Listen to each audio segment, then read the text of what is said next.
स्वर्गीय पिता, हम आपका शुक्र, आपका धन्यवाद करते हैं सुंदर समय के लिए। एक बार फिर से आपने मौका दिया कि आपके पवित्र उपस्थिति में हम इकट्ठा हो सके। आज जो भी वचन प्रचार हो पिता, वो सब हमारी आत्मिक उन्नति का कारण बने, हमारी समझ, हमारे मन खुल जाए, ताकि उस वचन को गंभीरता और गहराई से समझ पाए। स्वर्गीय पिता, आप हमसे बोले, हमसे बातें करें। आपका पुत्र प्रभु यीशु मसीह एक बार फिर से हमारे बीच में आज महिमा होने पाए। धन्यवाद देते हैं सब बातों के लिए। सारी रुकावट, सारे बंधन प्रभु आपके नाम से दूर हट जाए।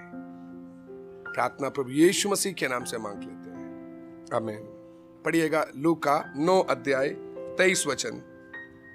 उसने सबसे कहा, यदि कोई मेरे पीछे आना चाहे तो अपने आपे से इनकार करे और प्रतिदिन अपना क्रूस उठाए हुए मेरे पीछे हो ले। अपने आपे से इनकार करने का मतलब अपनी खुदी से इनकार करना।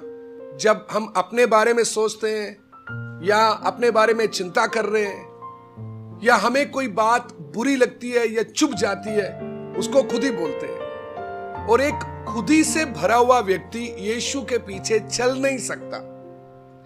सबसे पहले यीशु मसीह के पीछे आने के लिए एक व्यक्ति अपने खुदी से इनकार करना है, उसके बाद ही तंग मार्ग में आ सकता है।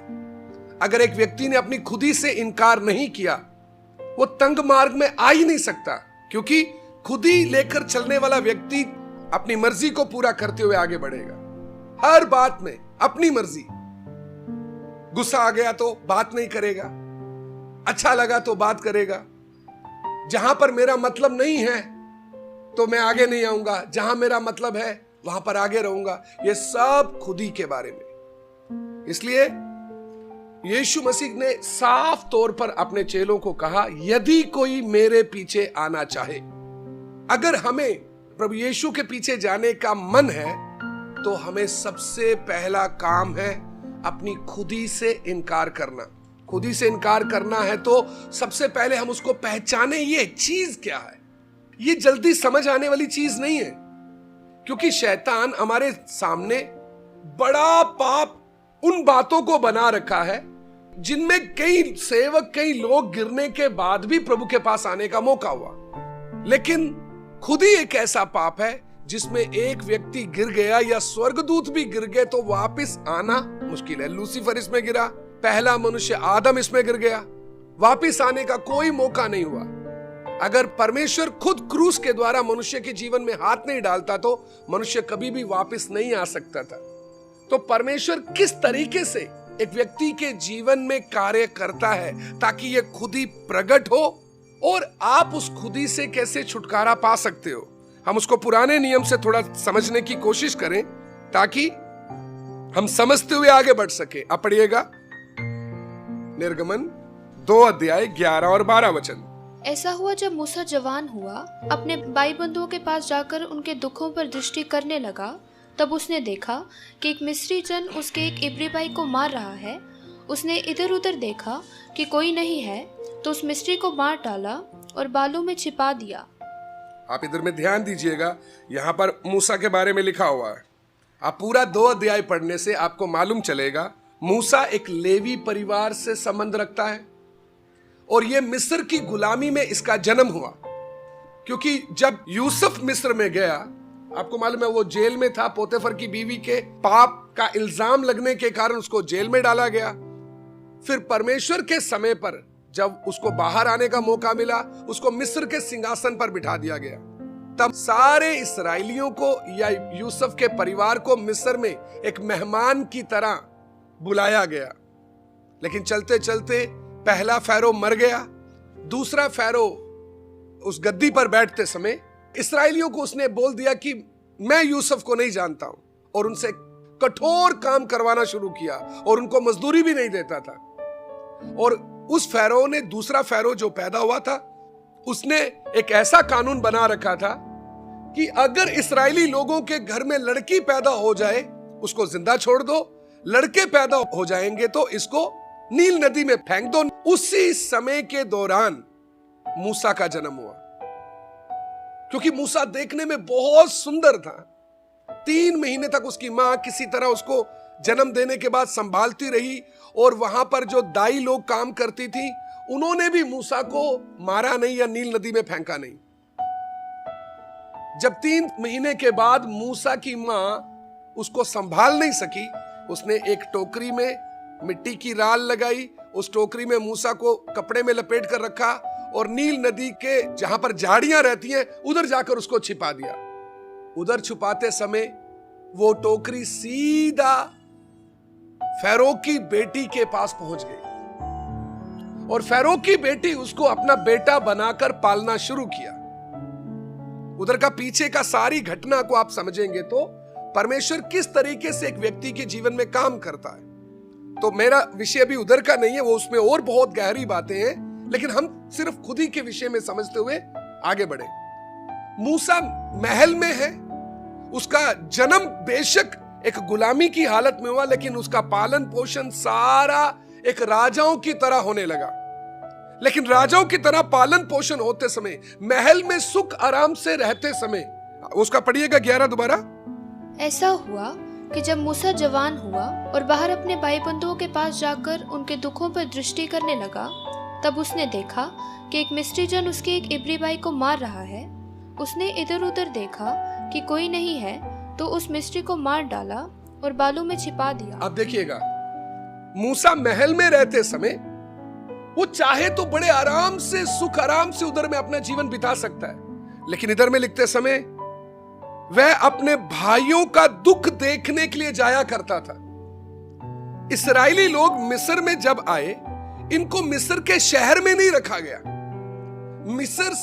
मिस्र के शहर से दूर एक जगह थी जो एक जंगल जैसा इलाका था, उधर में जाकर उसको उधर रख दिया। तो मूसा बीच बीच में निकलकर अपने भाइयों को जाकर देखता था, उनका हालचाल जानना चाहता था, क्योंकि मूसा को मालूम चल चुका था, बेशक वो उस महल में पल रहा था, लेकिन उसको यह मालूम चल गया कि मैं मिस्री नहीं हूं, मैं इस्राएली हूं। एक दिन कुछ मिस्री लोग और इस्राएली लोगों में झगड़ा हो रहा था। मूसा ने देखा, मूसा ने जाके मिस्री को मारा, रेत में छिपा दिया और इस्राएली को बचा लिया। दूसरे दिन 2 इस्राएली लड़ रहे हैं, मूसा फिर उनके पास गया, तुम क्यों लड़ रहे हो? तो मूसा को वो बोलने लगे, तुम्हें हमारे ऊपर सरदार किसने बनाया? आप वो सारी बातों को समझने से आपको मालूम चलेगा, इधर में मूसा के अंदर महल में बड़े सुख आराम से चल रहा है, लेकिन अंदर में किनके लिए दर्द भी है? इस्राएलियों के लिए। मूसा कभी कभी महल से निकलकर उन लोगों के बीच में जाया करता है ताकि उनका दर्द देखे, उनका दुख देखे, क्योंकि फैरो उनको बहुत दुख देता था और उनसे कड़ा काम करवाता था, उनको कोई मजदूरी भी नहीं देता था। उसको थोड़ा समझने के लिए आप प्रेरितों के काम 7:20। उस समय मूसा उत्पन्न हुआ, वह परमेश्वर की दृष्टि में बहुत ही सुंदर था। वह 3 महीने तक अपने पिता के घर में पाला गया। लिखा मूसा उत्पन्न हुआ और वो देखने में बहुत ही सुंदर था। उसका 22 भी। मूसा को मिस्रियों की सारी विद्या पढ़ाई गई। मूसा को सारी विद्या पढ़ाई गई और वह वचन और काम दोनों में सामर्थी था। वह वचन और काम दोनों में। अब देखिए, परमेश्वर को एक व्यक्ति काम करने के लिए चाहिए तो परमेश्वर आलसी लोगों को ढूंढ कर नहीं चलेगा। परमेश्वर को आलसी लोग बिल्कुल पसंद। आप यीशु के 12 चेलों के बारे में पढ़े, आप पुराने नियम के एक सेवक के बारे में पढ़े, तो आपको मालूम चलेगा जो लोग अपने काम के लिए बहुत वफादार थे, अपने काम के लिए जिम्मेदारी से उसका बोझ लेकर आगे बढ़ते थे, परमेश्वर का नजर उन लोगों पर रहता है। और इधर में मूसा को महल में रखा है, सारी विद्या पढ़ाई गई, सब कुछ उसको सिखाया गया और लिखा है वह बातों और कामों में सामर्थी। एक बहुत काम आने वाला व्यक्ति के तौर पर मूसा नजर आ रहा है। लेकिन आप उसके आगे पढ़िएगा, 23 से 25 तक पढ़िए। जब वह 40 वर्ष का हुआ तो उसके मन में आया कि मैं अपने इजरायली भाइयों से भेंट करूं। उसने एक व्यक्ति पर अन्याय होते देखकर उसे बचाया और मिस्री को मारकर सताए हुए का पलटा लिया। उसने सोचा कि उसके भाई समझेंगे कि परमेश्वर उसके हाथों से उनका उद्धार करेगा, परंतु उन्होंने ना समझा। अब आप बोलिएगा, मूसा सुंदर है, महल में रहता है, राजा का बेटा बनकर चल रहा है, उसके पास पढ़ाई की कोई कमी नहीं, बातों में सामर्थ में बहुत ताकतवर है, लोग उसका कहना मानते हैं, हर कोई उसकी बात सुनकर काम करने के लिए तैयार रहता है, लेकिन मूसा में एक बहुत बड़ी कमी थी जिसके कारण परमेश्वर को मूसा को आगे लेकर चलना मुश्किल है। प्रेरितों के काम 7 अध्याय 25 वचन एक बार फिर से पढ़िएगा। उसने सोचा कि उसके भाई समझेंगे कि परमेश्वर उसके हाथों से उनका उद्धार करेगा, परंतु उन्होंने ना समझा। यहां पर देखते समय मूसा देखने में सुंदर था, कामों में बातों में सामर्थी था। अगर परमेश्वर उसको इस्तेमाल करे तो वो बहुत काम कर सकता है आगे चलकर, लेकिन जिस रीति से परमेश्वर उसको इस्तेमाल करना चाहते हैं उसके लिए उसके जीवन में एक बहुत बड़ी रुकावट है, वो है खुदी। और खुदी से भरा हुआ व्यक्ति को परमेश्वर कभी भी इस्तेमाल नहीं कर सकता। कई बार हमें लगता है मूसा की तरह, जैसे मूसा महल में रहने के कारण काफी उधर की विद्या पढ़ाई गई, उसको पढ़ना लिखना आ गया, उसको बहुत बड़ी भीड़ को कंट्रोल करना, नियंत्रण करना आ गया और उसको लगने लगा कि मैं ये काम कर सकता हूं। इसी तरह कई बार हम विश्वासियों को भी ये लगता है, मैंने काफी साल से वचन सीख लिया, मुझे वचन आ गया है, अब मैं सेवा कर सकता हूं। थोड़े से आयतें पता चल गई, थोड़ा गीत गाना आ गया, तो एक अपनी संगति शुरू कर देते हैं। इसमें बहुत बड़ा खतरा है। हम कलीसिया के लिए आशीष का कारण नहीं बल्कि एक बर्बादी का कारण बन जाएंगे, क्योंकि ये वचन से बिल्कुल मेल नहीं खाता है। आप पढ़कर देखिएगा पौलुस इसके बारे में क्या बोलता है। फिलिपियों उसका 4 अध्याय 13 वचन पढ़िएगा। जो मुझे सामर्थ देता है उसमें मैं सब कुछ कर सकता हूँ। अब देखिएगा पौलुस इधर बोलते समय जो मुझे सामर्थ देता है, पौलुस ये नहीं बोल रहा मैं बहुत कुछ कर सकता हूं। पौलुस भी गमलीएल के पास जाकर वचन सीखा हुआ व्यक्ति है, उस समय का अच्छा पढ़ा लिखा व्यक्ति है, लेकिन फिर भी पौलुस अपने बारे में क्या बोलता है, जो मुझे सामर्थ देता है उसमें मैं सब कुछ कर सकता हूं। क्योंकि पौलुस अपने जीवन में इस बात को बहुत अच्छी तरह समझ गया।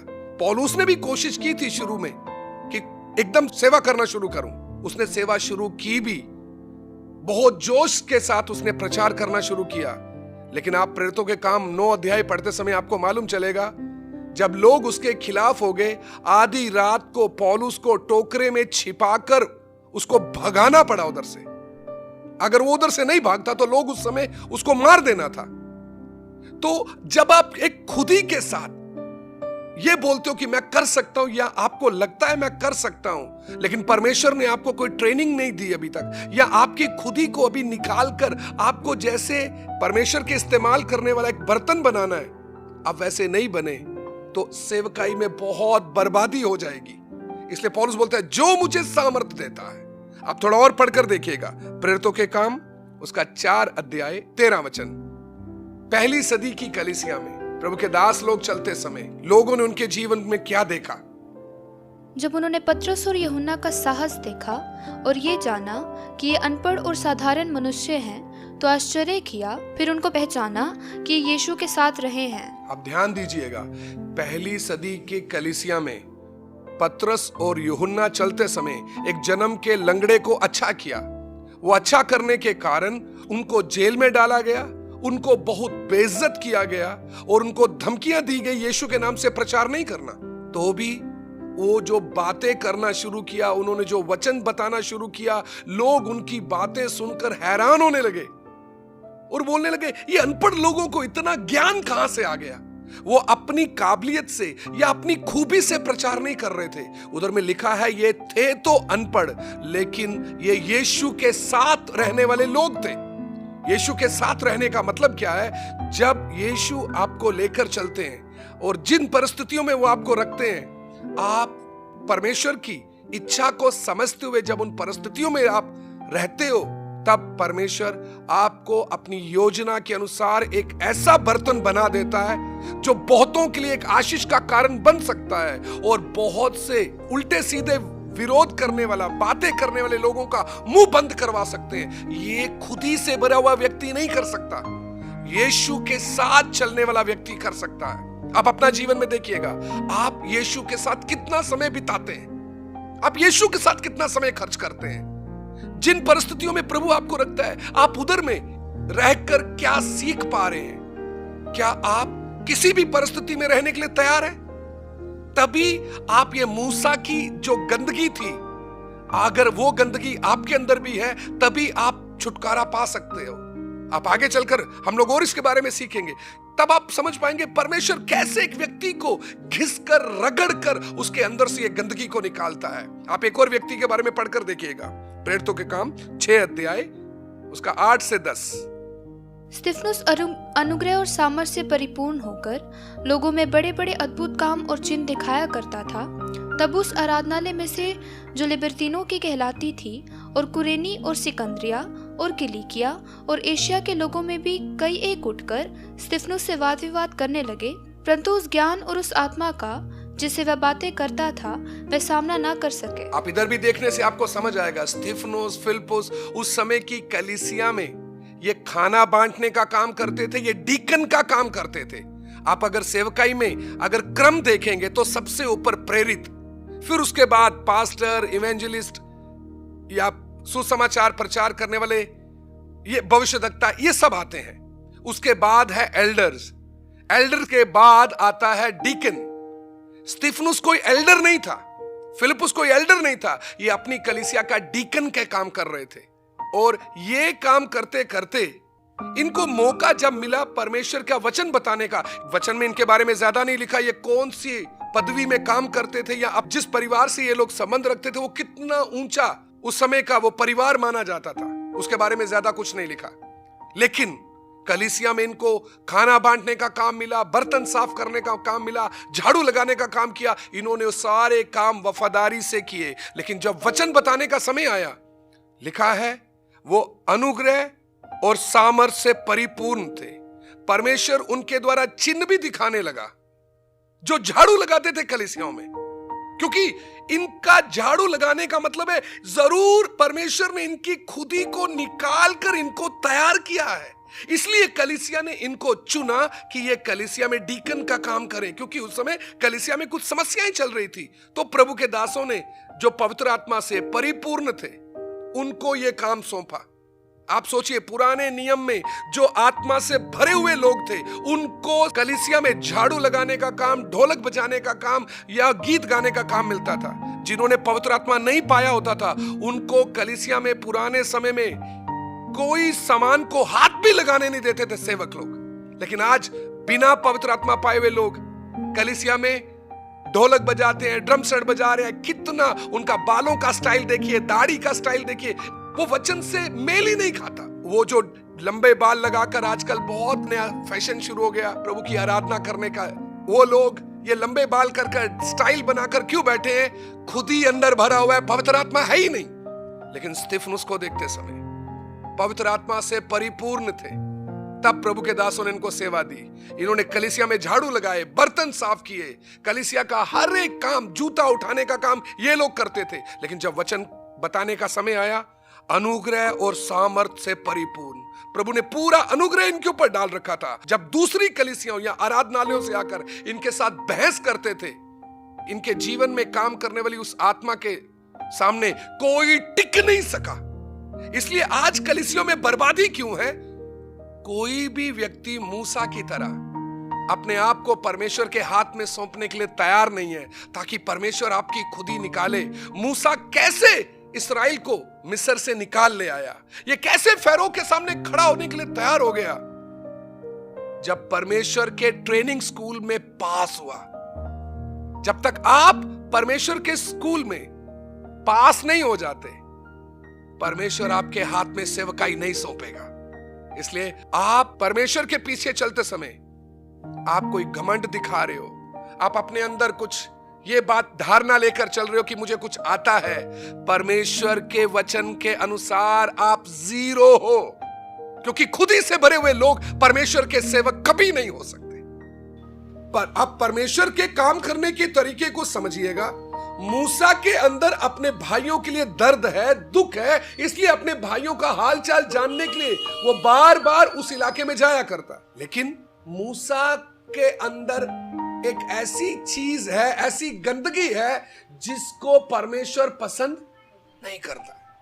कई बार मेरे और आपके जीवन में भी हमें ऐसा लगता है मैं कुछ कर सकता हूं, मैं कई लोगों से अच्छा हूं, मैं मान लीजिए मैं एक बहुत पढ़ा लिखा इंसान हूं, और पढ़ा लिखा इंसान होने के कारण कई बार हम अनपढ़ व्यक्ति को क्या बोलते हैं? ये तो कुछ भी नहीं कर सकता। आप देखिएगा जरा, ये जब हमारे मन में चलता है कि मैं कुछ कर सकता हूं, आजकल सेल्फ कॉन्फिडेंस के बारे में बहुत सिखाया जाता है स्कूल कॉलेजेस में, या बाइबल स्कूलों में भी यही सिखाया जाता है, तुम कुछ कर सकते हो, परमेश्वर तुम्हारे द्वारा बहुत कुछ कर सकता है। हाँ जी, परमेश्वर कर सकता है, लेकिन मैं कुछ भी परमेश्वर के लिए कर नहीं सकता। ये हम सबको अच्छी तरह से समझ आना है। हम कुछ नहीं परमेश्वर के लिए कर सकते, परमेश्वर हमारे द्वारा बहुत कुछ कर सकता है, वो उसकी मर्जी। लेकिन कितने लोग इसकी बात, इस गंभीरता को नहीं समझते। उनको क्या लगता है हम कर सकते हैं। आज सेवकाई भी देखते समय किसी को गीत गाना आ गया, बाइबल पढ़नी आ गई, कुछ वचन थोड़ा सा समझ आ गया, उनको लगता है हम क्या है जी, हम प्रचार कर सकते हैं, हम प्रचार कर सकते हैं। उसका मतलब क्या है? आप एक विश्वासी हो और प्रेरितों के काम में लिखा हुआ है, अगर तुम पवित्र आत्मा पाओगे तो तुम मेरे गवाह ठहरोगे। जब आपके ऊपर पवित्र आत्मा आ गया तो आप यीशु के गवाह हो। आपको यीशु का गवाह बनना है। आपको रिश्तेदारों के बीच में, अपने आस पड़ोस के बीच में, अपने परिवार के बीच में यीशु की गवाही देनी है, जीवन से भी वचन से भी। ये मेरी और आपकी जिम्मेवारी है। और अगर कोई ये विश्वासी नहीं करता, उसके उद्धार के ऊपर सवाल है। ये जरूर हमने करना है। लेकिन सेवकाई के विषय में आते समय, जब तक परमेश्वर नहीं बोलता, जब तक मुझे पूरी तरह से तसल्ली नहीं हो जाती परमेश्वर ही बोल रहा है, तब तक हम क्या नहीं कर सकते इस काम में आगे। यहां तक कि आप अगर विश्वासी के तौर पर चलते समय आपको अपने ऊपर घमंड है कि मैं कुछ कर सकता हूं, कर सकती हूं, आप परमेश्वर के किसी काम के नहीं हो। आप विश्वासी भी बनना बहुत मुश्किल है। क्योंकि मैंने आपको बताया, तंग मार्ग में कौन आ सकता है? जिसने अपनी खुदी से इनकार किया। अपनी खुदी से इनकार किया ही नहीं तो तंग मार्ग में आ ही नहीं पाएगा कभी कोई।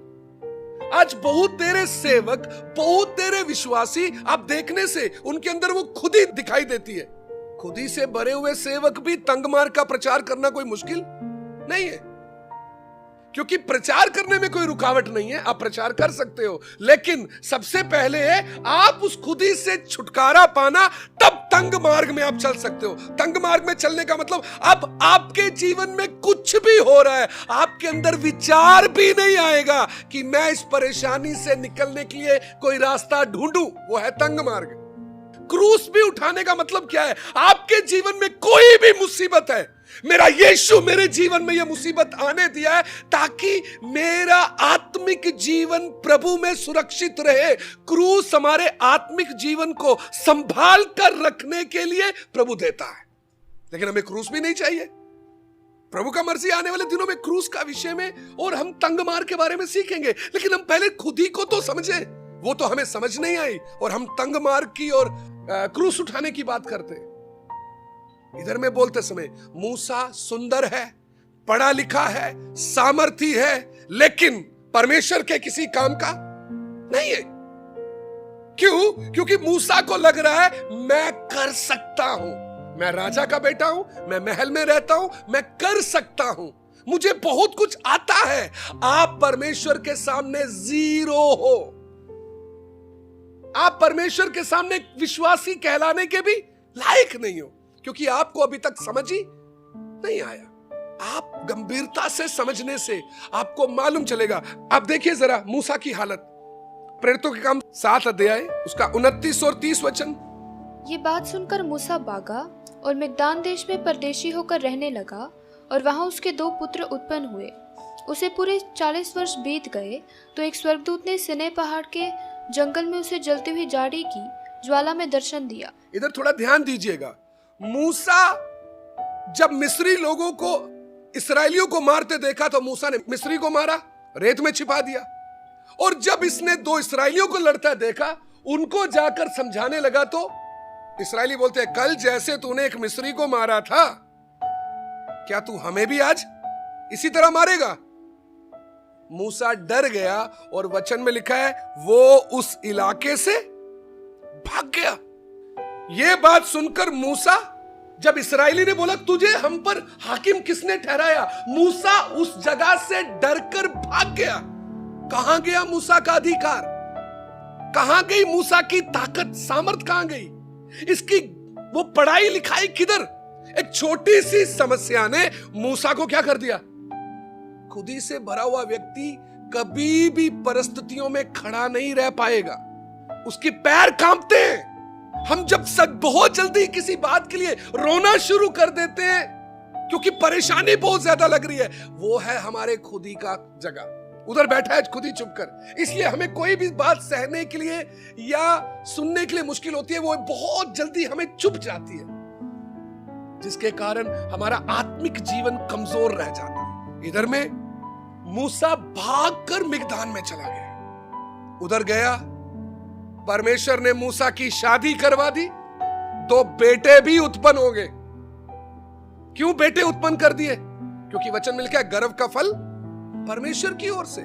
परमेश्वर ने मूसा को जाकर मिगदान में इतनी बुरी तरह से फंसाया कि ये मूसा अब भाग कर ना तो मिस्र में वापस जा सकता है और ना ये मिगदान को छोड़ सकता है, क्योंकि मिगदान में कौन है? इसकी पत्नी। और आप अगर परमेश्वर के पीछे वफादारी से चलना चाहते हैं लेकिन आपके अंदर खुदी भरी हुई है, तो परमेश्वर आपको फंसाएगा। या तो सीधा बोल दीजिए, हे प्रभु मुझे तेरी जरूरत नहीं है, आप चले जाओ। और अगर आप प्रभु के पीछे चलना चाहते हो तो प्रभु आपको फंसाएगा। क्यों? क्योंकि आप चलना चाहते हो। क्योंकि प्रभु ने क्या बोला, यदि कोई मेरे पीछे आना चाहे तो अपनी खुदी से इनकार करे। और मैंने क्या प्रार्थना की, हाँ प्रभु मैं चलना चाहता हूं। मूसा के जीवन में देखने से ये महल में आराम से बैठे ना, क्यों अपने भाइयों का दुख देखने के लिए जा रहा है। हमारे अंदर भी कभी कभी आता है ना, मैं उसको भी जाके वचन बताऊं, मैं उसको भी जाके वचन बताऊं। प्रभु बोलता अच्छा, इस व्यक्ति के अंदर दूसरे लोगों के लिए बहुत बोझ आ रहा है, दूसरों को भी वचन बताने का बोझ आ रहा है, चलो इसको उस काम के लिए पूरा तैयार करते हैं। तब परमेश्वर ऐसे लोगों को फंसाना शुरू करता है। दूसरों को गवाही नहीं दी तो भी फंस गए, अगर गवाही देनी शुरू की तो भी फंसेंगे। पढ़िए ना भजन संहिता उसका 66 10 से 12 तक पढ़िएगा। क्योंकि हे परमेश्वर, तूने हमको जांचा, तूने हमें चांदी के समान ताया था, तूने हमको जाल में फंसाया और हमारी कटी पर भारी बोझ बांधा था। तूने गुर्जरों को हमारे सिरों के ऊपर से चलाया, हम आग और जल से होकर गए, परंतु तूने हमको उबार के सुख से भर दिया है। बहुत तेरे लोगों को या विश्वासियों को, सेवकों को ये बात समझ ही नहीं आ रही है। परमेश्वर अपने पीछे आने वाले लोगों को, लिखा है, वो जांचता है और चांदी की नाई ताएगा। चांदी की नाई ताने का मतलब, चांदी में बहुत बार मैल होती है, गंदगी होती है, और एक जेवर बनाने वाला ये ज्वेलर जो होता है वो क्या करता है, एक ट्रे में उस चांदी को रखेगा, नीचे से आग जलाएगा और धीरे धीरे वो चांदी पिघलना शुरू होती है और चांदी पिघलते पिघलते उसकी मैल ऊपर आती है। परमेश्वर एक विश्वासी की खुदी को निकालने के लिए वो आग का गर्मी आपके जीवन में आने देगा ताकि आपके अंदर की मैल बाहर आए। इसलिए उसने लिखा है, उसका 11 भी पढ़िए, चांदी की नाई ताया, तूने हमको जाल में फंसाया, तूने हमको जाल में फंसाया और हमारी कटी पर भारी बोझ बांधा था। आप बोलिएगा, प्रभु का दास कितना इस वचन को हमें सिखाया है। वो हमें जाल में फंसाता है। किसको फंसा रहा है जाल में? जिसको चलने का मन है। एक विश्वासी के जीवन में इतनी समस्या क्यों आ रही है? भाई आपके अंदर जब परमेश्वर के पीछे चलने का मन है तो परमेश्वर आपको चांदी की नाई गरम भी करेगा, आपकी मैल को भी निकालेगा और आप भाग ना जाओ, आप भागने की कोशिश ना करो। इसलिए आपको जाल में फंसाकर आपकी कमर के साथ एक भारी पत्थर जैसा बांध देगा, आप भाग ही नहीं सकते। फंसाकर परमेश्वर काम करेगा, सबके साथ नहीं करेगा। मैं फिर बोलता हूं आपको, उनके साथ करेगा जिनको चलने का मन है। लेकिन ये बहुत तेरे लोगों को भाषा समझ नहीं आती है। आप देखिएगा, परमेश्वर के अंदर सबसे पहला काम क्या है हमारे जीवन में करने के लिए? परमेश्वर क्या करना चाहता है मेरे और आपके जीवन में? वो मुझे और आपको अपने समान बनाना चाहता है। इसीलिए यूहन्ना बोलता है, हमें नहीं मालूम हम क्या कुछ होंगे, कुछ नहीं मालूम, परंतु इतना जानते हैं जब वो आएगा हम उसके समान होंगे।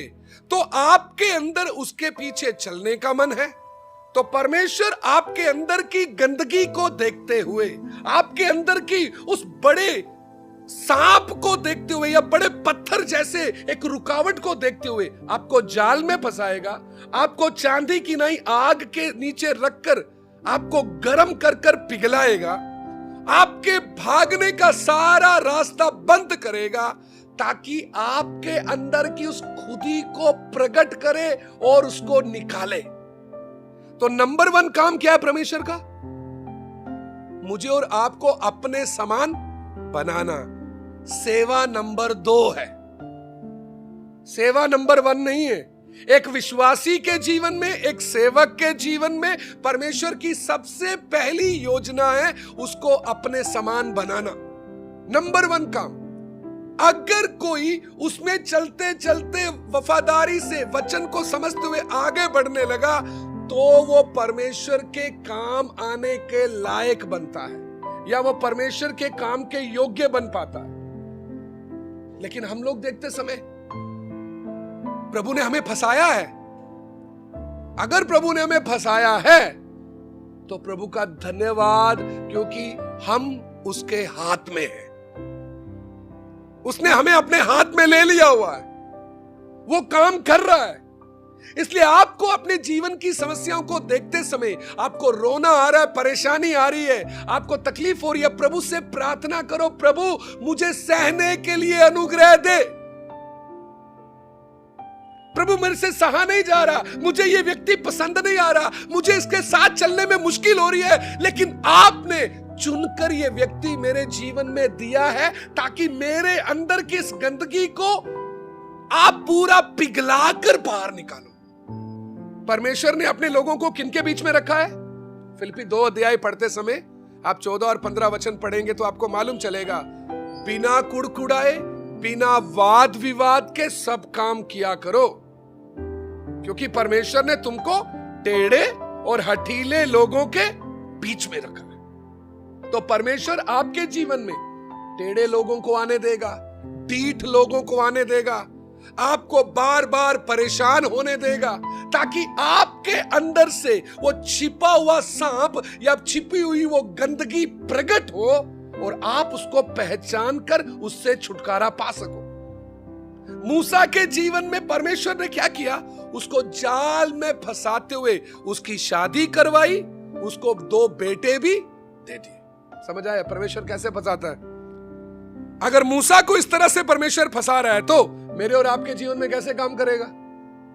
इसी तरह करेगा ना। परमेश्वर का कोई और काम करने का तरीका तो नहीं है। अब परमेश्वर ने मूसा को इस तरह से फंसाया, उसके बाद आप पढ़कर देखिएगा निर्गमन 3 अध्याय 1 वचन। मूसा अपने ससुर यित्रो नामक मिकदान याजक की भेड़ बकरियों को चराता था और वह उन्हें जंगल की पश्चिमी और होरेब नामक परमेश्वर के पर्वत के पास ले गया। आप देखिएगा इधर मूसा क्या कर रहा है? अपने ससुर की भेड़ बकरियां एक राजा के हाथ में परमेश्वर ने क्या दे दिया? भेड़ बकरियां दे दी। एक भी भेड़ के गले में क्या नहीं है? रस्सी नहीं है। आप कभी जाकर पहाड़ों में जाकर देखिएगा, एक भेड़ कहीं चढ़ रही है, दूसरी कहीं और फंसी हुई है, तीसरी कहीं और जा रही है। मूसा का सारा घमंड, वो सारा राजा का उसके सिर पर वो जो चढ़ा हुआ था गुमार, एक एक भेड़ को पकड़ते पकड़ते मूसा का सारा वो खुदी का अंदर का पहाड़ टूटने लगा। आप थोड़ा देखने से मूसा राजा है, परमेश्वर इसको सीधा इस्राएलियों को छुड़ाने के लिए ले आता तो कितना अच्छा था, लेकिन प्रभु ने क्या नहीं किया? नहीं भाई, ये मेरे लोग हैं, ये भेड़े हैं, इनको चराने के लिए एक राजा की जरूरत है कि किस तरह से इनको नियंत्रण किया जाए, लेकिन एक चरवाहे की भी जरूरत है, क्योंकि राजा हमेशा सख्ती करेगा, लेकिन एक चरवाहा कांटों के बीच में भी जाकर, खाई में भी जाकर उस भेड़ को बचाकर, तो मूसा को परमेश्वर वो बनाने के लिए इस्राएलियों को ये सिर्फ अपना अधिकार दिखाते हुए ना चले, बल्कि एक एक को संभाल कर चले। परमेश्वर ने मूसा को उस हालत में लाने के लिए उसके ससुर की भेड़ें भी सौंप दी।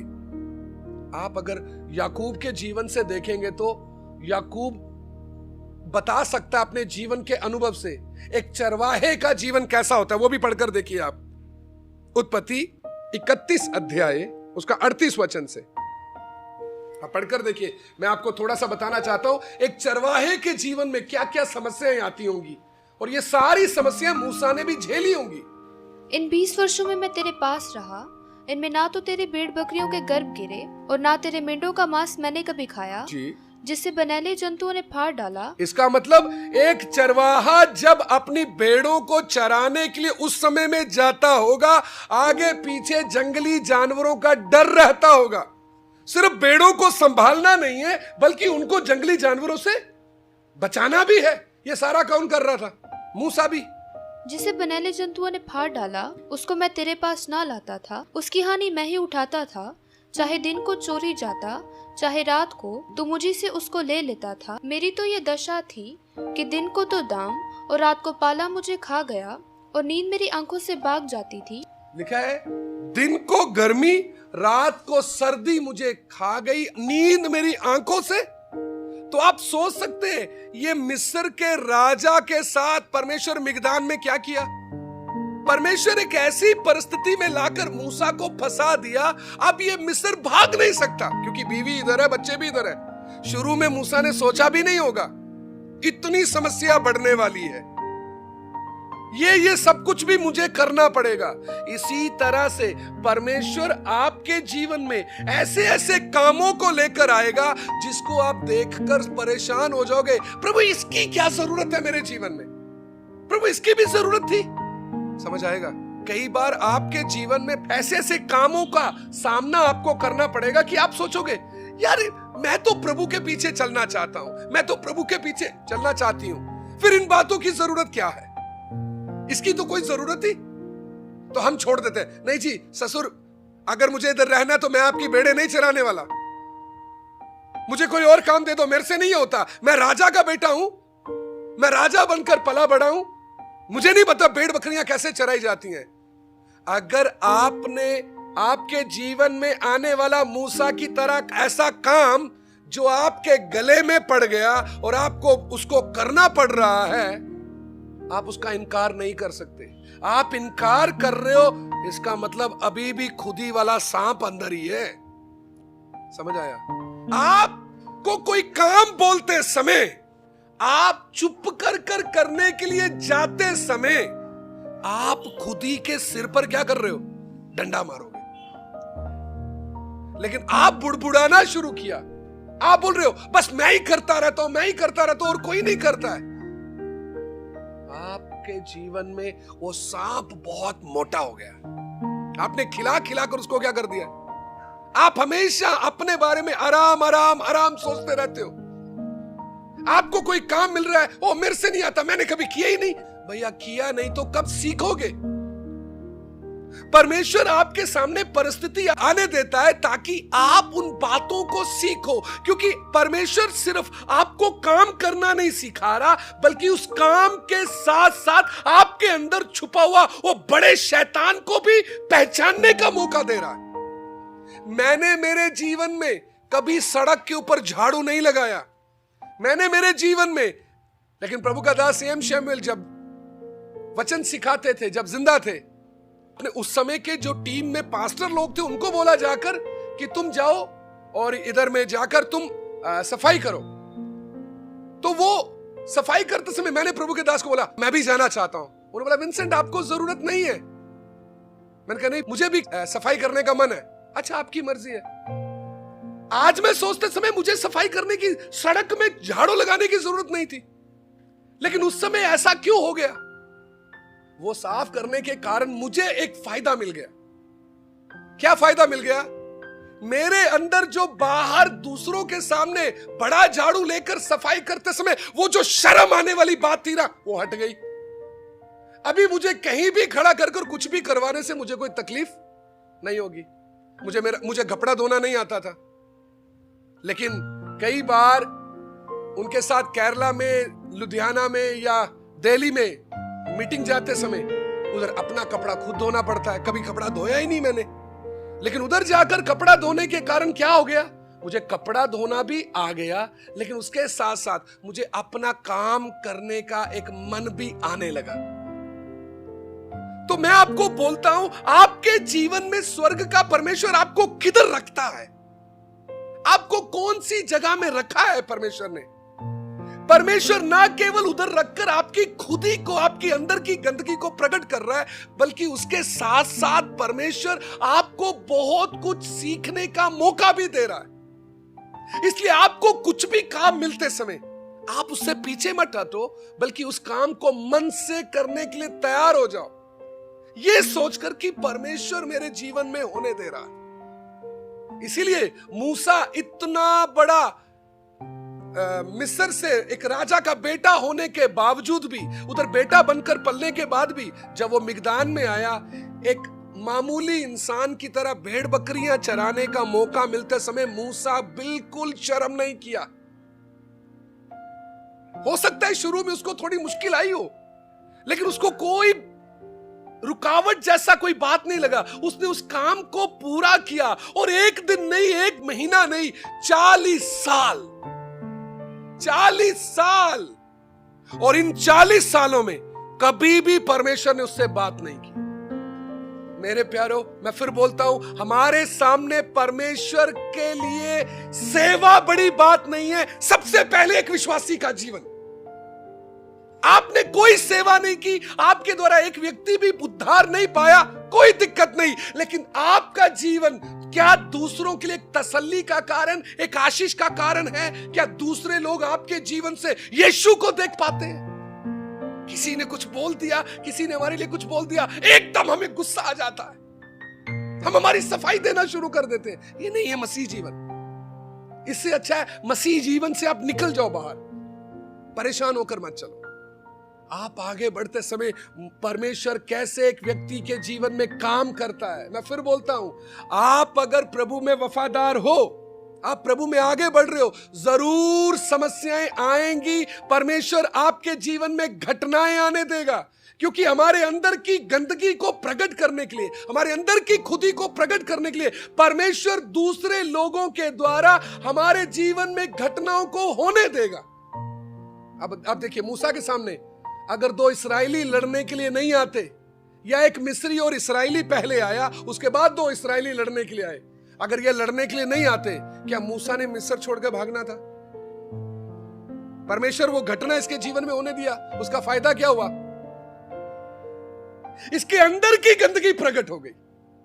तो हमारे जीवन में जो कुछ भी हो रहा है, परमेश्वर अनुमति देता है, क्योंकि पिलातुस यीशु को बोलता है, तू मुझे बोल दे, मुझे तुझे छोड़ने का भी अधिकार है, तुझे सजा देने का भी।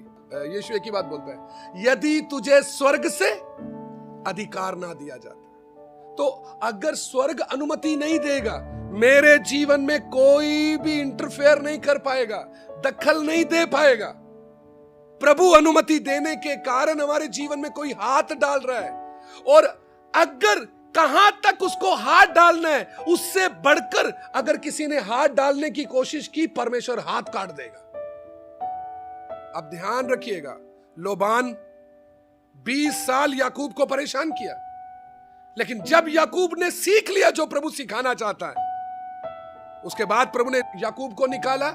लोबान वापस आने लगा उसको पकड़ने के लिए। राती को परमेश्वर ने दर्शन देकर क्या बोला? मेरे दास को आज के बाद क्या नहीं करना, हाथ नहीं लगाना। आप उधर से समझना, एक व्यक्ति आपके जीवन में आकर आपको परेशान कर रहा है, आपके जीवन में बहुत समस्या लेकर आ रहा है, परमेश्वर अनुमति दे रहा है। दाऊद भी बोलता है, सिम्मी उसको गाली निकालते उसमें दाऊद बोलता है, यदि परमेश्वर ने इसका मुंह खोला है तो कौन बंद कर सकता? तो हमारे खिलाफ कोई काम कर रहा है, हमारे खिलाफ कोई मुंह खोल रहा है, वो कभी कामयाब नहीं होगा, ये पक्का है। वचन सबूत है, वो कभी कामयाब नहीं होगा। बोलने वाला, हाथ डालने वाला, अगर उसने अपनी मर्जी से कुछ ज्यादा ही गड़बड़ करने की कोशिश की, बल्कि इस काम के द्वारा परमेश्वर ने उसको नाप कर देख लिया, ये किसी काम का। तोलने का तराजू परमेश्वर के हाथ में, नापने वाली डोरी भी उसके हाथ में, वो एक एक को नाप लेता है। और जो उसके काम का नहीं है ना, कब उठाकर फेंक देगा पता भी नहीं चलेगा। इसलिए इधर में लिखते समय परमेश्वर मूसा को 40 साल उसके ससुर की भेड़ बकरियां चराने के लिए दे दिया। वो चराते चराते कभी मूसा को सोने का समय मिलता था, कभी सोने का समय नहीं मिलता, क्योंकि जंगली जानवरों का डर होने के कारण मूसा उनका बहुत ध्यान से देखभाल करता था। लेकिन वो देखभाल करते करते मूसा के अंदर का वो राजा का मन एक चरवाहे में बदल गया। वो नम्र हो गया और अंदर का वो जो खुदी, अंदर का वो जो गंदगी थी, वो प्रकट होते होते मूसा भी उसको पहचानने लगा। और परमेश्वर आपके जीवन में ये कब तक करेगा मालूम है? जब तक आप पूरा उदासी के उस हालत तक नहीं पहुंच जाते, या आप अधमरी हालत तक नहीं पहुंच जाते। उधर तक परमेश्वर आपको पकड़कर घिसता रहेगा, उधर तक पकड़कर परमेश्वर आपको रगड़ता रहेगा, जब तक आप पूरा उदास होकर हाथ खड़े नहीं कर लेते, हे पिता मेरे से नहीं हो सकता, मैं करने के लायक नहीं हूं। क्योंकि अभी बोलने से बड़ा आसान है। परमेश्वर आपको अच्छी तरह जाल में फंसाकर, आपको अच्छी तरह रगड़कर, आग में गर्म कर कर जब पिघला देगा, आप पूरा परमेश्वर के सामने नम्र हो जाओगे, आप इस हालत से बदल जाओगे। तब आप ये नहीं बोल सकते प्रभु मुझे कुछ करना आता है, प्रभु मैं एक अच्छा विश्वासी बन जाऊं, कोई व्यक्ति मेरे जीवन से ठोकर ना खाए।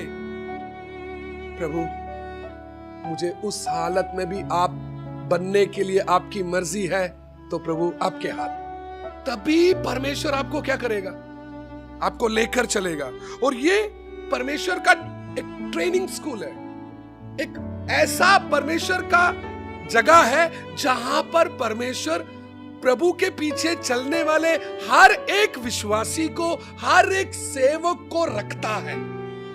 इस स्कूल में परमेश्वर हर एक विश्वासी, हर एक सेवक को रखेगा और रखकर आपको क्या करेगा? अच्छी तरह घिसेगा।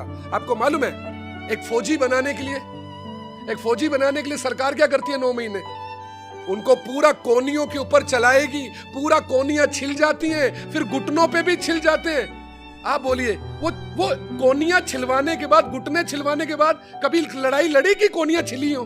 कभी नहीं की, उसकी जरूरत ही नहीं पड़ी। लेकिन ट्रेनिंग में उन्होंने वो सब किया। खाना खाने के समय में कभी पेड़ के नीचे, कभी खड्डे के अंदर बैठकर फौजी लोग खाना खा रहे हैं। ट्रेनिंग के समय में पसीना निकलता हुआ जा रहा है उनका। मैंने पिछले दिनों में भी देखा, इनको क्या करते हैं, हाथ पैर बांधकर पानी के अंदर फेंक देते हैं, और वो उस पानी में जब तक रह सकता है अच्छी बात है। उनका एक टाइम पीरियड रहता है, इतना समय पानी में रहना है। अगर इसमें आप चिल्ला उठे और आप बोलते हो नहीं मुझे निकालो, आप ट्रेनिंग से फेल हो, हाथ खोलकर आपको बाहर भेज देंगे। नहीं तो उनको क्या करेंगे, ये जो गटर वाली नाली होती है, फौजी को क्या बोलते हैं, इसमें से घुटनों के बल चलो। खुद देखा मैंने, कोई फौजी लोग क्या करते हैं, कोनियों से चलते, रेंगते रेंगते चलते, मुंह ऊपर रखते हैं। ऊपर आर्मी वाला क्या करता है, पैर से उनका सिर किधर डालता है, ये मुंह भी नाली में, कीचड़ इधर लगने दो। एक फौजी की ट्रेनिंग इतनी सख्त है, जिसने कुछ साल इस देश के बॉर्डर पर खड़े होकर इस देश की सेवा करनी है, कुछ साल के लिए। एक सेवक, एक विश्वासी जिसने अपने परमेश्वर के साथ युगानुयुग राज्य करना है, उसकी ट्रेनिंग कितनी सख्त होगी। और हमें लगता है हम हालेलुया हालेलुया बोलते बोलते सब किधर। क्या स्वर्ग ले जाने के लिए प्रभु हमें आया हुआ है? मैंने आपको बहुत बार बताया, हनूक स्वर्ग जाने के लिए क्या परमेश्वर ने जान दी थी? हनूक स्वर्ग गया ना, एलिया स्वर्ग गया, क्या यीशु ने कभी उसके लिए जान दी? उस समय तक कोई जान देने का प्रोग्राम नहीं दिख रहा है, वो नजर भी नहीं आ रहा है। तो आज कई विश्वासियों के अंदर यह सोच कैसे आ गई कि यीशु ने मेरे लिए जान दी कि मैं स्वर्ग जाना है। स्वर्ग जाना नहीं है परमेश्वर की योजना, यीशु के समान बनना है परमेश्वर की योजना। और हम इतने साल प्रभु के पीछे चले, हम कितना यीशु के समान बन गए? उधर है सवाल। अगर अभी तक हमारे जीवन में वैसा नहीं हुआ, मैं फिर बोलता हूं, एक बहुत सख्त ट्रेनिंग है मसीह जीवन में आगे बढ़ने के लिए। और जब तक एक विश्वासी उस ट्रेनिंग में से, ट्रेनिंग बोलने का मतलब जिधर परमेश्वर आपको रखकर बनाना शुरू करता है, और जब तक आप पूरा बन नहीं जाओगे, यह परमेश्वर छोड़ने वाला नहीं और ना आपको इस्तेमाल करेगा। इस्तेमाल करना है तो पूरा पकड़कर घिसेगा, पूरा पकड़कर रगड़ेगा, जब तक आप उसकी मर्जी के अनुसार तैयार ना हो जाए। अब देखिए ना, मूसा को पूरा रगड़ने के बाद क्या बोल रहा है मूसा? निर्गमन उसका 4 अध्याय 10 वचन से। मूसा ने यहोवा से कहा, हे मेरे प्रभु, मैं बोलने में निपुण नहीं, ना तो पहले था और ना जब से तू अपने दास से बातें करने लगा। मैं तो मुंह और जीभ का बद्दा हूँ। यहोवा ने उससे कहा, मनुष्य का मुंह किसने बनाया है, और मनुष्य को गूंगा या बहरा या देखने वाला या अंधा मुझ यहोवा को छोड़ कौन बनाता है? अब जा, मैं तेरे मुख के संग होकर जो तुझसे कहना होगा वह तुझे सिखलाता जाऊंगा। उसने कहा, हे मेरे प्रभु, कृपया किसी और को तो भेज। तो आप इधर देखिएगा, मूसा को 40 साल परमेश्वर रगड़ने के बाद मूसा क्या बोल रहा है? हे परमेश्वर, मैं तो बोलने में भी अच्छा नहीं, मुझे बोलना भी नहीं आता, मैं किसी काम के भी लायक नहीं हूं, प्रभु तू किसी और को भेज दे। ये है एक व्यक्ति जिसको परमेश्वर अपने हाथ में लेकर इस्तेमाल कर सकता है। लेकिन हम लोग देखते समय, क्या हम लोग ऐसी सोच के साथ आगे बढ़ रहे हैं? क्या हमारे मन का हालत यही है? अगर आज भी मुझे लग रहा है नहीं मुझे आता है, मैं कर सकता हूं, मैं कर सकती हूं, नहीं, आप नहीं लायक हो। आपके द्वारा कुछ लोग प्रभु में आ जाएंगे, लेकिन जैसे प्रभु इस्तेमाल करना चाहता है वैसे नहीं हो पाएगा। एक खुदी निकला हुआ व्यक्ति, एक खुदी से छुटकारा पाया हुआ व्यक्ति कभी भी अपने आप को किसी काम के योग्य नहीं समझता। उसकी मर्जी वो लेकर जाना चाहे। आप नया नियम में भी पढ़ते हो ना, बोलता है अगर कोई प्रार्थना करे तो, अगर उसकी मर्जी है, अगर उसने चाहा तो मैं आऊंगा या ये काम करूंगा, उसकी मर्जी। हम करने के लायक नहीं है। अगर मैं अपने आप को आज भी दिखा रहा हूं, आज भी ये प्रकट कर रहा हूं मुझे आता है, इसका मतलब अंदर बहुत खुदी भरी हुई है, बहुत खुदी भरी हुई है। और परमेश्वर को आपको उतना देर तक फंसा कर रखना पड़ेगा। इसलिए आप चाहते हो कि जो प्रभु मुझे बनाना चाहता है मैं वो बन जाऊं, आप प्रभु के हाथ में रहना शुरू करिए। अब पढ़िएगा यिर्मयाह उसका 18 अध्याय 1 वचन से। यहोवा की ओर से वचन यिर्मयाह के पास पहुंचा, उठ और कुम्हार के घर जा और वहां मैं तुझे अपने वचन सुनाऊंगा। इसलिए मैं कुम्हार के घर गया और क्या देखा कि वह चाक पर कुछ बना रहा है। जो मिट्टी का बर्तन वो बना रहा था वह बिगड़ गया, तब उसने उसी का दूसरा बर्तन अपनी समझ के अनुसार बना दिया। तब यहोवा का यह वचन मेरे पास पहुंचा, हे इस्राएल के घराने, यहोवा की यह वाणी है कि इस कुम्हार के समान तुम्हारे साथ क्या मैं भी काम नहीं कर सकता? देख, जैसी मिट्टी कुम्हार के हाथ में रहती है, वैसे ही हे इस्राएल के घराने, तुम भी मेरे हाथ में हो। समझ आ रहे हैं? इधर में यिर्मयाह को कुम्हार के घर में भेजा और बोलता है, यिर्मयाह तुझे क्या नजर आ रहा है? बोलता है, कुम्हार मिट्टी का बर्तन बना रहा है, बर्तन बनाते बनाते बिगड़ गया। तब प्रभु बोलता है, हे इस्राएल, क्या तू भी मेरे हाथ में इसी तरह नहीं है?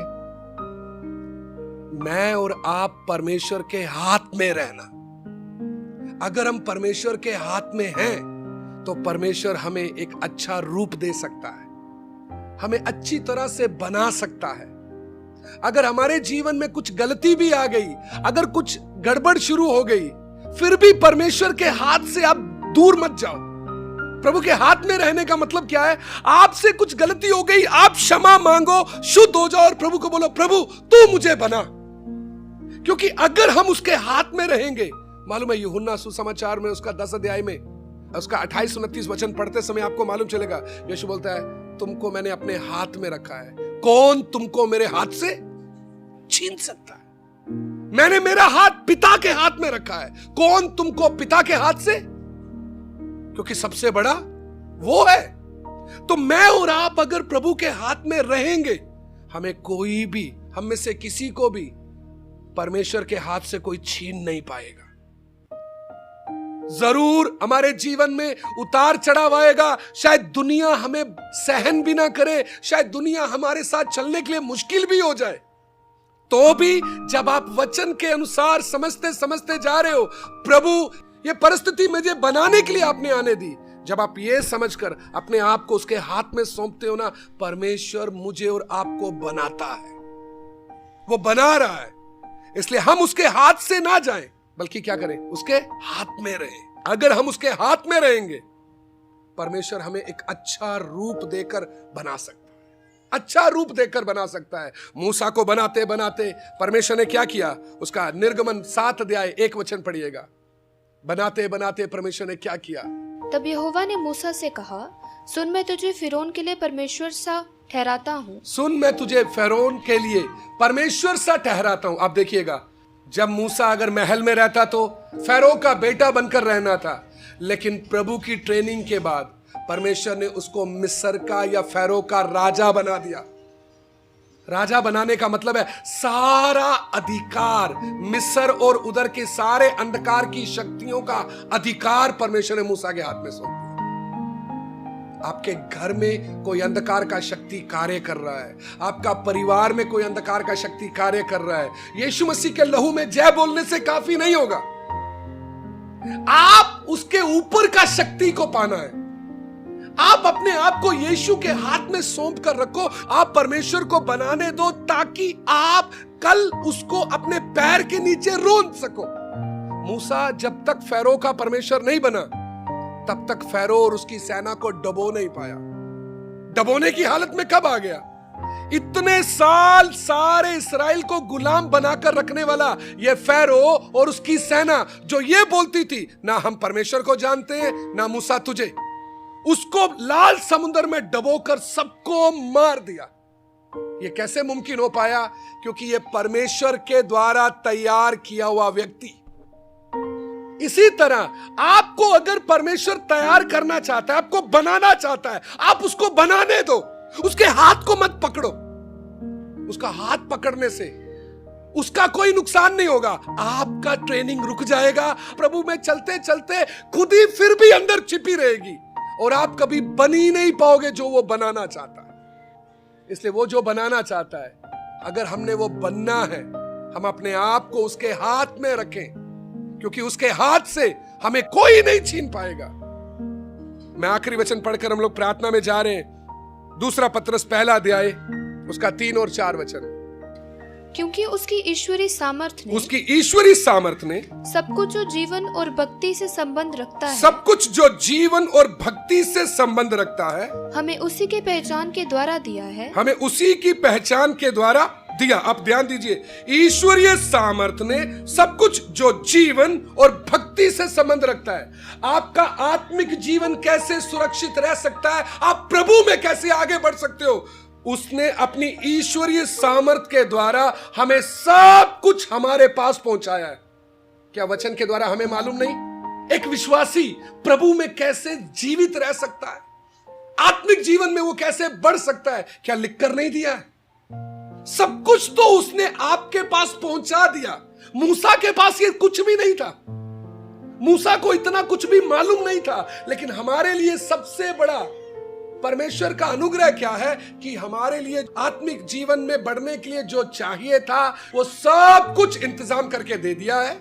आगे, जिसने हमें अपनी ही महिमा और सद्गुण के अनुसार बुलाया है, जिनके द्वारा उसने हमें बहुमूल्य और बहुत ही बड़ी प्रतिज्ञाएं दी हैं, ताकि इनके द्वारा तुम उस सड़ाहट से छूटकर जो संसार में बुरी अभिलाषाओं से होती है, ईश्वरीय स्वभाव के सहभागी हो जाओ। हाँ, हमें वायदे दिए हैं, हमें जीवन से संबंधित बातें दे दी, जो कुछ हमें जानने की जरूरत थी वो सब इंतजाम करके दे दिया, ताकि इस संसार की सड़ी हुई अभिलाषाओं से छूटकर ईश्वरीय स्वभाव में बदल जाएं। हम चलते चलते ये खुदी से भरा हुआ स्वभाव ईश्वरीय स्वभाव में बदलना है। यीशु मसीह क्रूस के द्वारा पाप की कीमत दे चुका, शैतान का सिर कुचल चुका। प्रभु अपने सेवकों के द्वारा बार बार कलीसियाओं को लिख कर दिया हुआ है। मैं इंतजार कर रहा हूं कब शैतान कलीसिया के पैर के नीचे आ जाए। मैं फिर बोलता हूं, यीशु मसीह के लहू में जय बोलने से, यीशु मसीह के नाम से मैं बांध देता हूं, ये कर देता हूं, आपका बोलने से कुछ नहीं होगा। आप जितना अपने आप को उसकी मर्जी के लिए सौंपते हो और उसकी मर्जी को समझते हुए आप अपने आप को परिस्थितियों के लिए देते हो, आपका अधिकार बढ़ता है। आप अपने जीवन में उसकी उपस्थिति को महसूस करते हो। जितना आप सौंपोगे उतना अधिकार बढ़ेगा, और जितना अधिकार बढ़ेगा उतना ही शक्ति के साथ आप इस शैतान को, उसकी सारी ताकत को अपने पैर के नीचे ला सकते हो। इसलिए हम ये कर पाए, उसके लिए उसने हमें जीवन और भक्ति से संबंधित सारी बातें पहुंचा दी, उसके साथ वायदे भी दिए। ये संसार के पीछे जाना, संसार की बातों में हम लोग समय बिताना, इन सबसे ये सड़ी हुई अभिलाषाएं हैं। हम इनसे छूटकर ईश्वरीय स्वभाव के सहभागी हो जाएं। तो आप सोचिएगा, परमेश्वर मुझे और आपको क्या बनाना चाहता है, लेकिन हम लोग अपनी खुदी को संभालते हुए चल रहे हैं। परमेश्वर मुझे और आपको क्या बनाना चाहता है। अगर आप प्रभु में आगे बढ़ना चाहते हो, जरूर प्रभु आपको फंसाएगा, आपको चांदी की नाई पिघलाएगा, ताकि आपके अंदर की गंदगी दूर हो सके। अगर आपको आज के वचन से महसूस हो रहा है प्रभु ने मुझसे बातें की, आइए हम प्रार्थना करें। स्वर्गीय पिता, हम आपका शुक्र, आपका धन्यवाद करते हैं इन वचनों के लिए जो एक बार फिर से आपने हमें समझने के लिए मौका दिया। ये वचन हमारे आत्मिक जीवन की उन्नति का कारण बने और हमें और भी समझने के लिए मदद करें, ताकि जहां भी हम गलतियां कर रहे हैं, जहां पर हमारी बार बार खुद ही प्रकट हो रही है, हम उसको पहचान सकें और उससे पूरी तरह से आजाद हो सकें। और जिस रीति से प्रभु आपने मूसा को इस ट्रेनिंग स्कूल में डालकर इस खुदी से छुटकारा पाने के लिए मदद किया, पिता, जब कभी आप हमें इसी तरह एक ट्रेनिंग स्कूल में डालें, हम लोग उधर में रहते समय आपकी मर्जी के अनुसार समय बिताएं, और जो आप हमें सिखाना चाहते हैं, जो बनाना चाहते हैं, उसके अनुसार हमारा जीवन बनने पाए। धन्यवाद देते हैं सब बातों के लिए पिता। प्रार्थना प्रभु यीशु मसीह के नाम से मांग लेते हैं, आमीन। प्रभु आपको आशीष दे।